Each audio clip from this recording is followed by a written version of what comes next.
بسم اللہ الرحمن الرحیم۔ حدیث نمبر 173، صحیح مسلم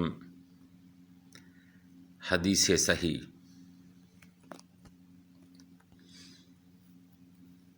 حضرت ابو سلمہ بن عبد الرحمن نے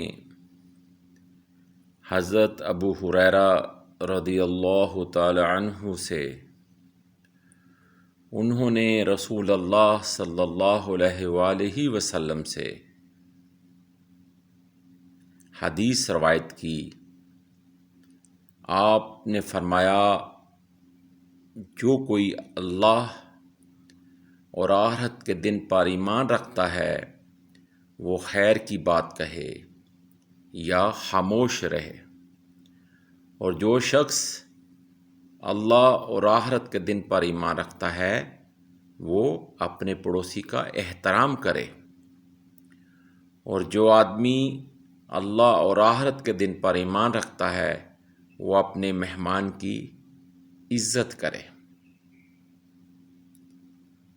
یعنی کہ یہ کسی آدمی کو چیک کرنے کے لیے یہ بہت آسان سا ایک فارمولہ بتا دیا گیا کہ جس کے دل میں اللہ اور روز محشر یعنی قیامت کا خوف ہے وہ لازماً یہ 3 کام ضرور کرے گا، اسے کرنے چاہیے۔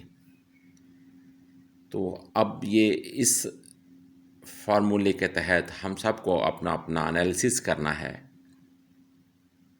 کہ ہم اس پر کتنے کاربند ہیں، اس پر کتنا عمل کرتے ہیں۔ اللہ تعالی ہم سب کو اس پر عمل کرنے کی توفیق عطا فرمائے، آمین ثم آمین۔